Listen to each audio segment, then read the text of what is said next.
Aleluya. Saludamos a la iglesia en la paz del Señor. Pueden tomar asiento, amados hermanos. Sigan este ambiente de adoración, de alabanza. Queremos saludar a los hermanos y amigos que a través también de la internet nos acompañan, esperando que todos seamos grandemente ministrados en esta tarde por la palabra de Dios. Gloria a Jesús. Acompáñenme en una lectura de la Biblia.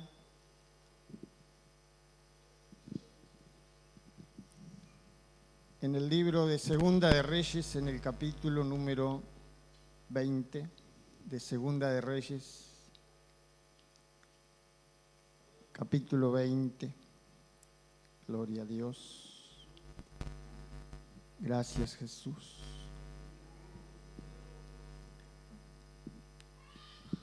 Dios está obrando y lo decíamos recién, aunque no pueda ver, está sobrando. Créalo, hermano, hermana, que Dios, conforme a su necesidad, en esta tarde está obrando. Hoy les quiero hablar el tema que he titulado El túnel de Ezequías. Coincidimos con algunos de los pastores que en esta semana he estado hablando con ellos por temas de la convención, el cual me decía los mejores mensajes muchas veces surgen en tiempos de crisis. Casi que era una buena enseñanza para el tema del Getsemaní. Ante la presión o ante la opresión, ahí muchas veces surgen las palabras más poderosas, las palabras más ungidas, impregnadas del Espíritu. Cuando un predicador a veces está pasando por momentos y dice, es que yo no sé si predico, pero es que capaz que es en ese momento que Dios está en mejores condiciones para poder usarte poderosamente para que no seas tú. Para que Él quede como el que, bueno, tú salgas, no entiendo nada, digas tú. Yo soy el que necesita, ¿cómo es posible? Alguien me dijo entonces en estos días, en los momentos de mayor dificultad, de mayor opresión, son los momentos en el cual yo he sentido los mejores mensajes. Gloria a Dios. Hay tantas veces que uno viene a predicar a este lugar y uno no habla de su propia vida, sino que habla de la palabra del Señor. Pero créanme que si en alguna de las ocasiones empezáramos a contar bajo la presión que estamos predicando, bajo los tiempos que estamos pasando, quizá muchos no sé si lo interpretarían, pero sé que a veces de otros, esos son los estilos de mensajes que la gente es quebrantada, porque es una realidad, es una situación a través de la cual las personas están pasando. He oído, porque al igual que todos, a veces algunos testimonios de personas que vivieron situaciones y usted ve y dice, qué tremendo, y ahí lo preparan todo en un ambiente y el corazón de la gente se ve quebrantado por esas experiencias. Experiencias que capaz que ustedes también las tienen, capaz que también las han pasado o que las están atravesando en estos momentos. Y que muchas veces nadie lo sabe, pero Dios quiere extraer de ti el más precioso fruto de sacrificio, de alabanza y de adoración, sin importar lo que estés pasando. Adórale, alábale al Señor y Dios se va a glorificar. Quiero hablar acerca de esta historia. Pocas veces yo tomo el libro de los Reyes para predicar. Tengo amigos pastores que predican de los Reyes todos los días, que predican. Y nosotros no tenemos esa costumbre, pero he hallado un poderoso mensaje en esta tarde, hace algunos días. Y quiero decirte que no solo es un dato histórico, que los arqueólogos allá por el año 1999, excavando por la construcción de un local turístico en Jerusalén, encuentran unos cimientos arqueológicos enterrados que datan de ya 2700 y tantos de años, y se comenzó a hacer la excavación encontrándose intacto el túnel de Ezequías, del cual le hablaremos en esta tarde. Pero este dato que dice que los arqueólogos dijeron es exactamente como está en la Biblia. La Biblia fue escrita no por las investigaciones, no por los datos arqueológicos o científicos, sino que la palabra de Dios fue escrita por hombres inspirados por el Espíritu Santo, y el arqueólogo dijo, es exactamente como dice en la Biblia. Ya conoceremos un poquito más de él. Pero también he orado al Espíritu Santo que Él pueda revelarnos lo que represente para nosotros en la vida cotidiana en este tiempo, algo así como el túnel de Ezequías. Te aseguro que hay tantas cosas que se relacionan con esto en tu vida. Hay muchísimas cosas y en todos nosotros tal vez será algo diferente y está estrechamente relacionado, y yo sé, conforme Dios me ha ministrado a mi propia vida, que en esta tarde Dios te va a hablar. Así que soporta un poquito el calor, miraré el reloj para no demorarme demasiado, pero soporta porque vale la pena este mensaje de esta tarde, porque yo sé que el Espíritu Santo de Dios te va a hablar. Ponte en pie y vamos a hacer una breve oración antes de comenzar a predicar esta palabra. Eterno Dios y Padre Celestial, muchas gracias te damos, Señor, una vez más por encontrarnos reunidos en tu presencia, en esta casa, Señor, de predicación y de oración. Alabamos y glorificamos tu maravilloso nombre, Señor, porque nos has regalado este precioso día de libertad, de paz, Señor, en el cual podemos estar en este recinto para gozarnos con la administración poderosa de tu palabra por medio del Espíritu Santo de Dios, que nos conoce a todos y que sabe cuál es nuestra necesidad. Háblanos y revélanos, Señor, aún misterios que en nuestras propias vidas están ocultos y que es necesario comprender para poder estar en el lugar correcto, en la manera que agrada a Dios en todas las cosas y alcanzar todo lo que Dios tiene preparado para nosotros. En el nombre poderoso de Jesús te doy gracias y nos encomendamos a ti. Amén y amén. Segunda de Reyes, capítulo 20, verso 20. Los demás hechos de Ezequías y todo su poderío, y cómo hizo el estanque y el conducto y metió las aguas en la ciudad, ¿no está escrito en el libro de las crónicas de los reyes de Judá? Amén. Tomen asiento nuevamente. Gloria a Dios, aleluya.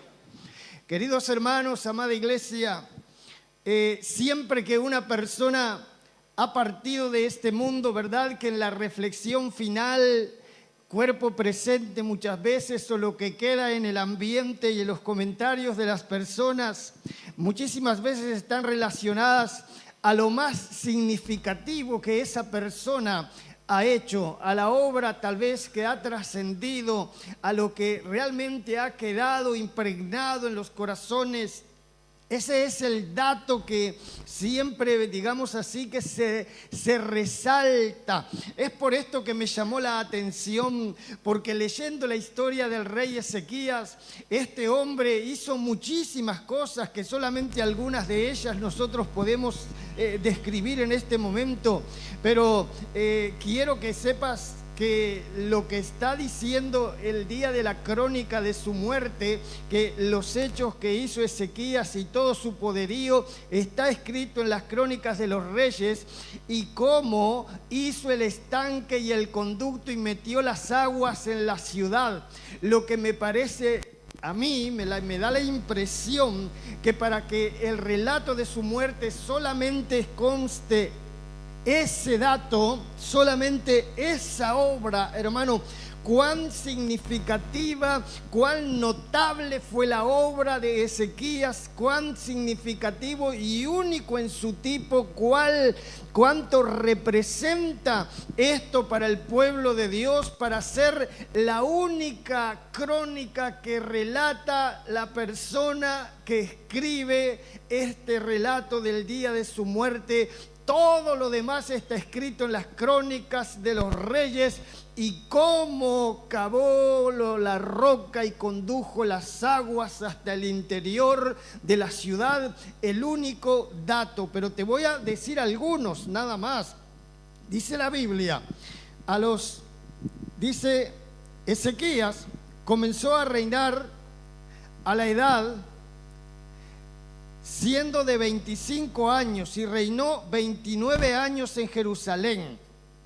En el primer año de su reinado, en el mes primero, abrió las puertas de la casa de Jehová y las reparó. E hizo venir a los sacerdotes y levitas y los reunió en la plaza oriental y les dijo: oídme, levitas, santificaos ahora y santificad la casa de Jehová, el Dios de vuestros padres, y sacad del santuario la inmundicia, porque nuestros padres se han rebelado y han hecho lo malo ante los ojos de Jehová nuestro Dios, porque lo dejaron y se apartaron. En fin, lo primero que habla entonces cuando empieza a relatar su comienzo fue que la primera obra en el primer año de su reinado abrió las puertas de la casa de Jehová, que de generaciones anteriores, desde el reinado de sus padres, estas se habían cerrado. El pueblo de Dios ya no se congregaba, el pueblo de Dios había dejado el templo, las puertas estaban dañadas, allí el altar ya prácticamente estaba abandonado, y lo primero que hace Ezequías es reabrir el templo y comenzar una reforma en todo el reino para hacer volver el corazón de esa nación a la voluntad de Dios, reconociendo que de tiempos pasados se habían venido apartando, se habían venido descuidando de la voluntad de Dios.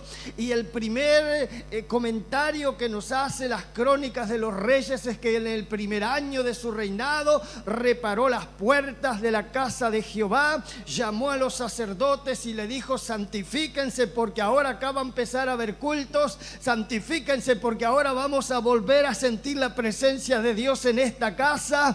Y le dijo: saquen la inmundicia del templo, saquen todo del santuario, porque ahora este vuelve a ser un lugar de adoración a Dios.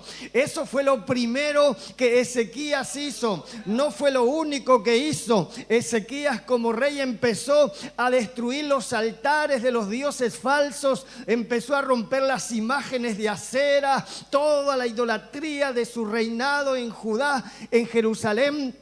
Empezó a restaurarlo espiritualmente. Bendito sea el nombre de Jesús. Una obra poderosa. ¿Qué más hizo Ezequías? Después, con ánimo resuelto, edificó Ezequías todos los muros caídos e hizo alzar las torres y otro muro por fuera, y fortificó además a Milo, la ciudad de David, y también hizo muchas espadas y escudos, y puso capitanes de guerra sobre el pueblo y los hizo reunir en la plaza de la puerta de la ciudad, y habitó y habló al corazón de ellos diciendo: esforzaos y animaos, no temáis ni tengáis miedo del rey de Asiria. ¿Qué más hizo? Podríamos seguir con una lista de cosas que relata acerca de todo lo que hizo Ezequías. Reedificó la ciudad de Silo, ciudad de David, construyó las murallas que estaban destruidas alrededor de Jerusalén. Además hizo otra muralla nueva por afuera y todas las cosas que hizo. Pero por aquí esta primera parte histórica, porque lo que quiero volver a decir, todo eso hizo. Pero el día de su muerte, dice, todo eso está escrito. Pero esto hay que destacarlo. Esto hay que decirlo en este momento. ¿Cómo hizo el estanque y el conducto y metió las aguas en la ciudad?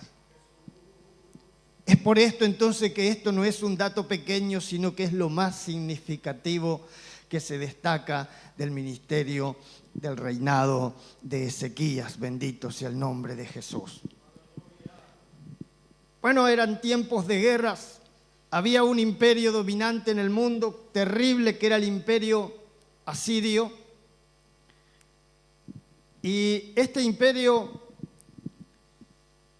era tan poderoso que estaba conquistando todas las naciones a su alrededor. Incluso ya se había conquistado a la nación de Israel, porque Israel y Judá, ustedes saben, el reino estaba dividido. Y quedaba Ezequías con la casa de Judá, que no le servía, que no se había inclinado ante ese rey.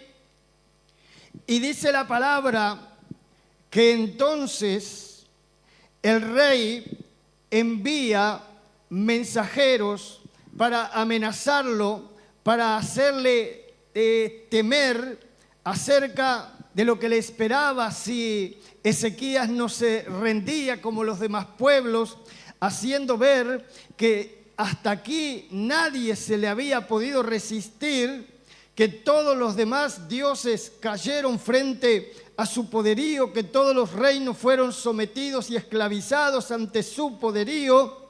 Y Ezequías escucha y recibe tantas amenazas todo el tiempo, pero dice la palabra que Ezequías fue un hombre que hizo lo recto ante los ojos de Jehová, destruyó altares de dioses falsos, imágenes y símbolos de acera, hizo aún pedazos la serpiente de bronce que Moisés había levantado por mandato de Dios, diciéndole, Neustán significa cosa de bronce, porque el pueblo le quemaba incienso. Segunda de Reyes 18:5, en Jehová puso su esperanza y ni antes ni después de él hubo otro como él, porque siguió a Jehová y no se apartó de él, sino que guardó sus mandamientos. Fue entonces un hombre que hizo lo que Dios le mandó siempre, y no hubo como él otro ni antes ni después de él, porque siguió a Jehová y no se apartó de él, sino que guardó todos sus mandamientos.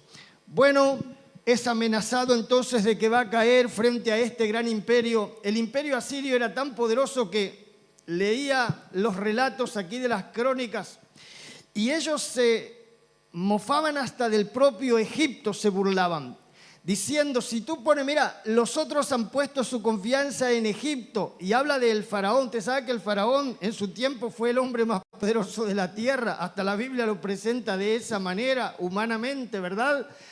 Pero, sin embargo, tal era el imperio asirio que dice, si te apoyas en ese imperio egipcio, ¿qué es ese imperio? Una caña cascada que el que se apoye sobre ella le va a perforar la mano. Es una caña cascada, y lo menospreciaba al propio imperio de Egipto. Tal era entonces la amenaza que el rey Senaquerib de los asirios enviaba en contra de Ezequías. Sin embargo, como hemos leído, puso su confianza y su esperanza en el Señor. Bendito sea el nombre de Jesús. Ahora bien, Senaquerib le envía cartas de amenazas por medio de un tal Ramasés, que comenzó a hablarles, no se dejen engañar por Ezequías, decía, no le crean porque Ezequías no los va a poder librar de mi mano. Y miren, Segunda de Reyes 18:26, Segunda de Reyes 18:26, encontramos un dato que a mí me llamó poderosamente la atención. Entonces, dijo Eliaquim, hijo de Hilcías, Semna y Joa, al Rabasés: te rogamos que no hables a tus siervos en arameo, que hables a tus siervos en arameo, porque nosotros lo entendemos, y no hables con nosotros en lengua de Judá, a oídas del pueblo que está sobre el muro. Aparentemente, un dato sin importancia, pero encontramos un poquito más adelante que en el verso 28, entonces el Rabsacés se puso en pie y clamó a gran voz en lengua de Judá y habló diciendo: oíd la palabra del gran rey, el rey de Asiria. Así ha dicho el rey: no os engañe Ezequías, porque no os podrá librar de mi mano. Y así entonces les empezó a hablar. ¿Se acuerdan? Acabamos de leer que le pidieron: no hables a tus siervos en la lengua que te pueden entender, háblales en arameo que nosotros la entendemos. Y el mensajero empezó a gritar a los que estaban en el muro en lengua hebrea, en el idioma de ellos. Esto trae a mi pensamiento una estrategia que Satanás está usando en estos días para confundir a la iglesia. Hermanos queridos, si viene el enemigo en su propia lengua, en sus propios términos, de acuerdo a sus propias obras, sería delatado. Nosotros nos daríamos cuenta de que eso no viene de parte de Dios. Si es una falsa religión, ya no es tan peligrosa porque nosotros no le vamos a seguir. Si viene alguien hablándonos de una manera que entendemos que Dios jamás nos hablaría, nosotros no le vamos a creer.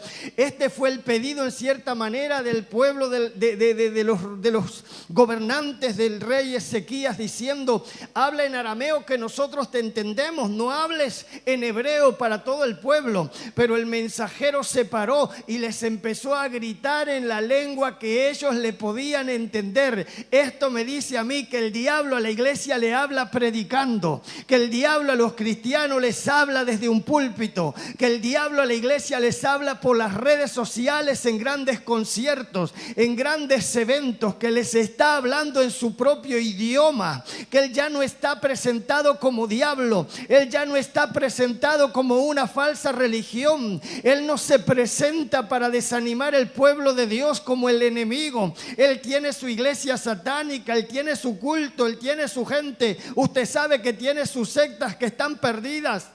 Todas las religiones están perdidas porque son el esfuerzo humano para acercarse a Dios en sus propios términos. Pero a usted ninguna falsa religión lo confundiría, porque usted entiende ese idioma. Usted sabe que ese no es el idioma que habla el Espíritu Santo. Pero el diablo está aprendiendo a hablar el idioma que habla la iglesia y le está gritando a la iglesia en sus propios términos, con predicadores aparentemente ungidos, con muchos falsos apóstoles, falsos profetas, aunque hay de los verdaderos también. Pero está cumpliéndose esta palabra en este tiempo y el enemigo está gritándole a la iglesia que está en la muralla, pero le está hablando en un idioma que ellos están pensando que hablan de lo mismo, que entienden porque están entendiéndose, pero eso nada tiene que ver con el Señor, es solamente una estrategia del enemigo. No le creas a Ezequías. Y empezaron a desanimarlos. Les empezaron a decir: mirá cómo los reinos de aquí, mirá cómo los reinos de allá, todos han caído. No le creas a Ezequías, porque Ezequías no te va a poder librar de mi mano. Y le enviaron cartas entonces a Ezequías, las cartas que envió Sennacherib. Y dice la Biblia que una vez que Ezequías tuvo las cartas, él leyó las cartas que le fueron enviadas, las cuales le decían: ¿quién es ese Dios? Ese Dios no te va a poder ayudar, pero usted sabe en el Dios que ha creído. La iglesia sabe el Dios al cual nosotros servimos, ¿verdad? Usted está muy seguro del Dios que tiene.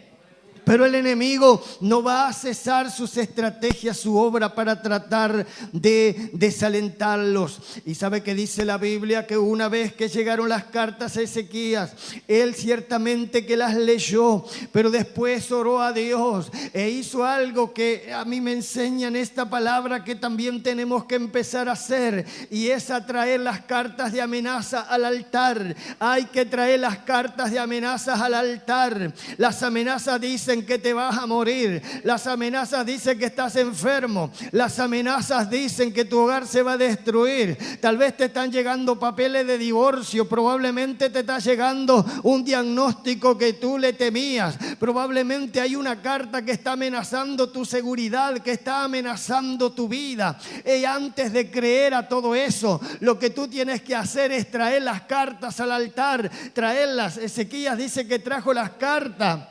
Las puso delante de la presencia de Dios, las abrió, las expuso ahí. Esas cartas eran blasfemias, esas cartas decían que Dios no podía. Y entonces el profeta Isaías, el mismo profeta Isaías, del cual tanto le mandó a decir: no es contra ti que ese está hablando, no es de ti que él está hablando, es contra mí que está hablando, es contra mí que se está levantando. Cuando el diablo se levanta contra ti, no es contra ti, es contra Dios que se está levantando. Cuando se levanta contra tu casa, no es contra ti, no es contra tu casa, es contra Dios que se está levantando. Así que es tiempo de que la iglesia imite lo que está en la palabra, y antes de creerle a ese enemigo que le está amenazando, trae esas cartas a la presencia de Dios. Vení al altar con esas cartas, presentale al Señor: mira, Dios, esto es lo que dicen los médicos, pero tú eres mi médico divino. Mira, esto es lo que dicen los abogados, pero tú eres el mejor abogado que yo he conocido. Tráele las cartas a la presencia de Dios.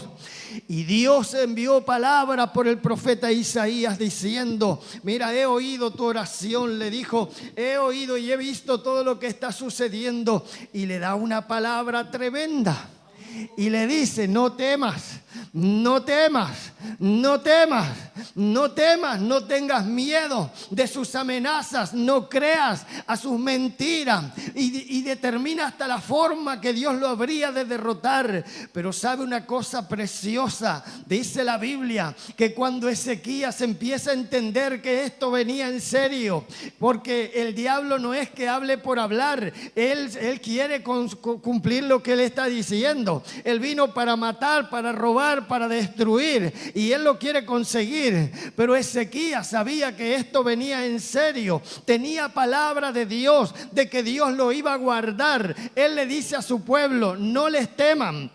No les teman, no les teman, porque con ellos está el brazo de carne, pero con nosotros está Jehová. Bendito sea el nombre de Jesús. No les teman. Y había mucho brazo de carne, porque habían muchísimos ejércitos, habían miles de soldados, habían carros y caballos, ejércitos enteros que estaban ahí aproximándose a la ciudad, y se escuchaba que habían derrotado por aquí, que habían derrotado por allá, y que se vienen acercando. Pero aunque ellos sean miles, aunque sean millones, aunque sean fuertes, aunque tenga la última tecnología que haya salido, tú tienes que saber que ellos solo tienen un apoyo de brazo de carne, de hombre. Pero el Dios que está contigo no es hombre, ni hijo de hombre para que mienta, ni se arrepienta, dice la palabra.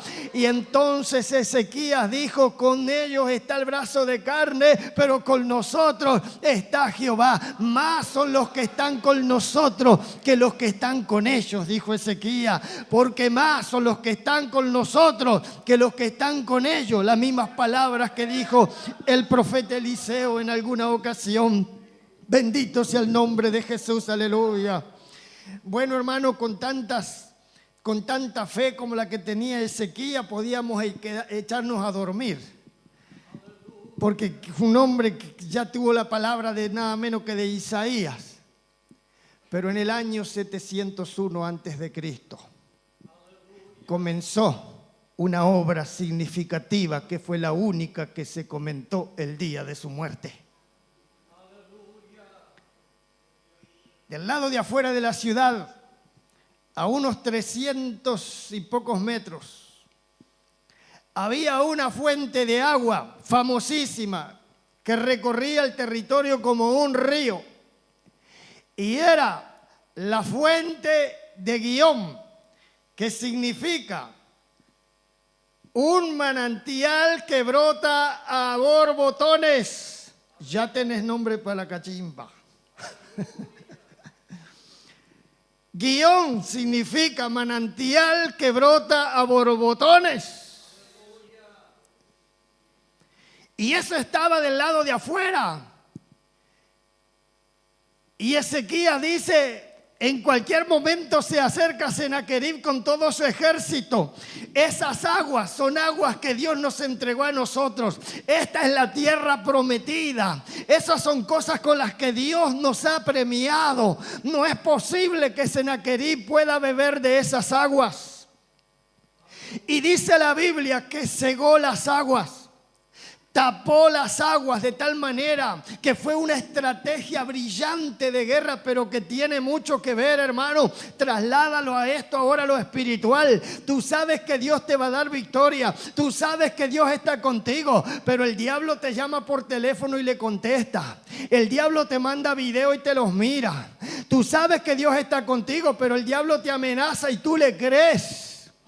Y además le estás dando tus aguas al enemigo muchas veces. Esas cosas preciosas que Dios te ha dado, esos dones, esas dotes. Porque tengo que hablarlo directamente a los jovencitos, a la jovencita. Dios te quiere puro, Dios te quiere santo. Pero allá afuera está el diablo para tomar tu riqueza, lo precioso que tiene, para robártelo, para que pierdas la felicidad en tu vida, para que pierdas la pureza en este tiempo. Ahí está queriendo tomar de tu fuente, queriendo beber de tus aguas. Hablo claramente para que usted entienda que el diablo codicia todo lo que usted tiene, y usted lo que tiene que empezar a hacer es a taparle los pozos al diablo, es a taparle los pozos. Esa fuente no es para que venga Sennacherib a beber con sus ejércitos. Eso no es para que el enemigo que ha jurado destruirte. Hermano querido, te estoy advirtiendo por la palabra de Dios,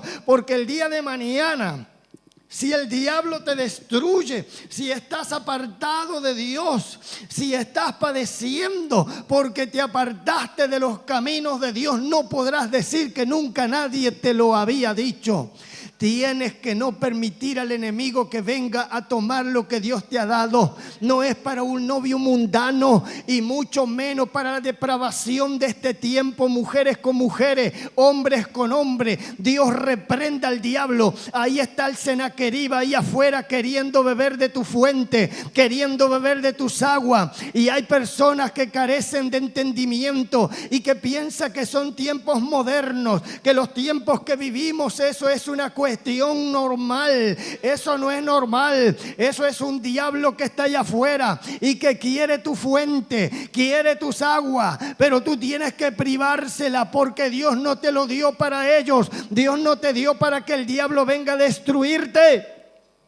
Y entonces él empezó a cegar esos pozos, esos manantiales. Pero esa no fue la única obra que hizo. Empezó a cavar un túnel para conducir esas aguas que le pertenecían dentro de las murallas de Jerusalén. Recuerden, lo leímos: restauró las murallas que estaban caídas, construyó murallas nuevas por afuera, pero el estanque estaba del lado de afuera a 300 metros. Y entonces empezó una obra en silencio y en secreto a excavar por debajo de la ciudad.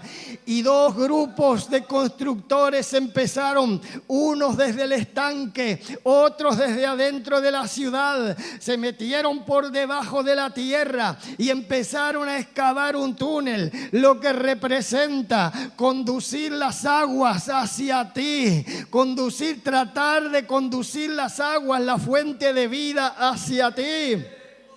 y conformaron el conocido estanque de Siloé que Jesús mandó al ciego a lavarse y salió viendo.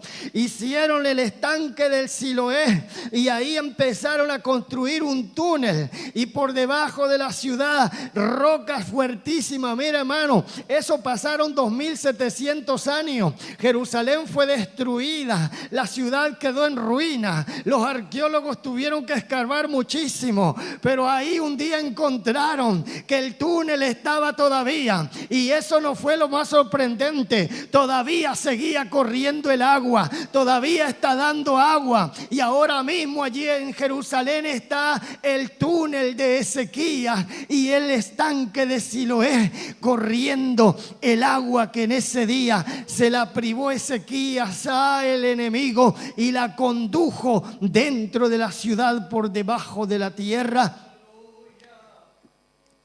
Y el túnel tiene 533 metros de largo, porque por la dureza del terreno se tuvieron que desviar.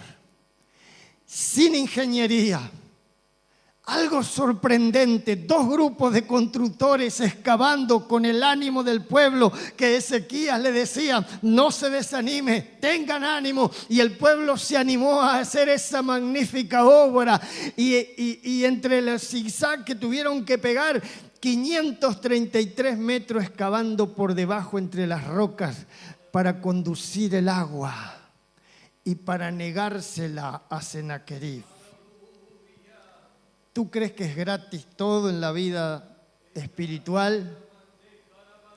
Y no estoy hablando de dinero, estoy hablando de que tienes que taparle los pozos al enemigo para que deje de molestarte, para que él padezca sed, para que sepa que tu riqueza que Dios te ha dado no le pertenece, que los dones y que las dotes y que las virtudes que tienes, tus talentos, tus dones, todo lo que tienes, esa fuente de agua que salta para vida, que Dios te ha dado para que lo glorifiques y para que lo alabes a Él, que Dios te ha dado para que tú seas una persona feliz, que le sirva de testimonio a otros. Todo eso que Dios te ha dado es tuyo y puedes disfrutarlo a pleno. Dios se goza contigo cuanto más grande, más lejos puedas alcanzar, pero no le permitas al enemigo beber de esas aguas. Haz como Ezequías, y de esta manera Ezequías tenía palabra: quédate tranquilo, Dios va a pelear por ti, porque no fue contra ti, sino fue contra mí que se metieron. Podía haberse quedado a dormir, pero no lo hizo. Se puso a conducir las aguas. Se puso a decir: estas aguas nos pertenecen, y lo que nos pertenece lo reclamamos. Es ahí cuando la iglesia va a ver el poder de Dios, cuando el Dios que dice: yo soy Jehová tu sanador, Él lo ha dicho, así que tú puedes reclamarlo, tú puedes pedirlo. Si tú lo crees, Dios que es el que te bendice, el que te prospera, si tú lo crees, entonces eso lo hizo Dios para ti. No le permitas al enemigo, porque, como te dije, es significativa y única en su tipo, tan notable que fue el único hecho a destacar el día de la muerte de Ezequías, como éste condujo las aguas adentro de Jerusalén. La fuente sigue fluyendo a borbollones. Las fuentes siguen saltando para vida eterna. Pero ya no hay quienes quieran cavar hondo y profundo. Ya se ven pocos que quieran conducir esas aguas hacia su Jerusalén. Dios nos está hablando en esta tarde: afuera hay una fuente que nunca se ha secado. Dios está cerca, pero tienen que haber hombres y mujeres determinados a cavar profundo, espiritualmente hablando, a meterse con Dios, a doblar sus rodillas, a buscar la presencia de Dios, a buscar el Espíritu Santo, a atravesar las rocas más duras, el granito más duro, la tosca más fuerte, a meterse en los lugares tal vez espirituales más inhóspitos, y allí pelear su batalla y cavar su propio túnel para conducir esas aguas hacia su propio corazón. Y esas aguas nunca dejarán de fluir, lo dice la palabra, porque serán en Él una fuente. En Él, dijo el Señor, serán en Él. O sea que esa fuente ya no está a 300 metros. Esa fuente será en Él, una fuente de agua que salte para vida eterna. Bendito sea el nombre poderoso de Jesús. No sé si hay personas que desean empezar en esta misma noche a cavar un túnel espiritual hasta que su corazón rebose de esa agua que salta para vida eterna. Pongámonos en pie en esta tarde. Aleluya. Bendito sea Dios. Vamos a alabar a Dios, los músicos. Hermanos, estamos comenzando una poderosa y gloriosa fiesta, como ya se dijo en este lugar. Empieza bien, empieza hoy mismo para ti, aleluya. Toma la decisión, bendito sea el nombre del Señor. Que el cielo que gobierna todas las cosas, Dios que tiene control de todo. Ya no temas al enemigo ni sus amenazas. Trae esas cartas al altar en la presencia de Dios. Y créele a Dios, porque con ellos está el brazo de carne, pero con nosotros está Jehová nuestro Dios.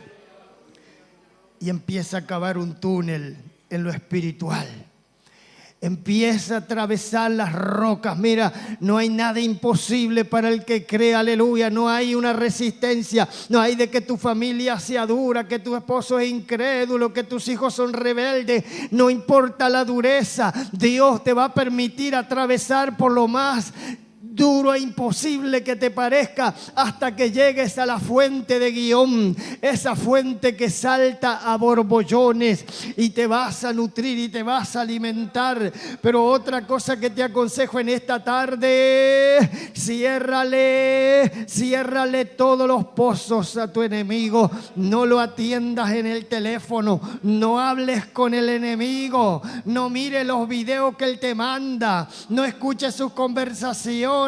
No llenes tu corazón de sus amenazas, porque Él te está hablando en tu propio idioma. Ellos le dijeron: no hables en nuestro idioma, habla en arameo que nosotros entendemos. Pero el enemigo es astuto, les empezó a predicar en su propio idioma para desanimarlos, porque sabe que los líderes sin pueblo no hacen nada. Si se le desanima al pueblo, los líderes no tienen nada. Entonces les predicaba en el idioma que el pueblo podía entender. Es tiempo que Dios te dé el discernimiento para que puedas separar lo que viene de Dios y lo que no viene de parte de Dios. Porque el diablo está predicando con la Biblia. El diablo está predicando desde los altares, en nuestro propio idioma. Por eso es grande la confusión. Pero la Biblia dice que Dios ha abierto un camino, que el que por él transitare, por torpe que sea, no se perderá. Porque es el Espíritu Santo que va delante de nosotros, abriendo camino y guiando nuestros pasos, en el nombre poderoso de Jesús. Amado Padre, te doy gracias una vez más en esta tarde, en esta nochecita. Señor, queremos personas decididas a cavar ese túnel profundo de una relación íntima con Dios. Ese túnel en los secretos se tiene que comenzar a cavar. Entra en los secretos, que Dios que ve los secretos te recompensa en público. En el nombre poderoso de Jesucristo, aleluya. Ahora mismo, Señor, mira a tu pueblo decidido a cavar ese túnel profundo, Señor, hasta la fuente de agua que salta para vida eterna. Un túnel de fe, un túnel, Señor, aleluya, sabiendo que tú has hablado.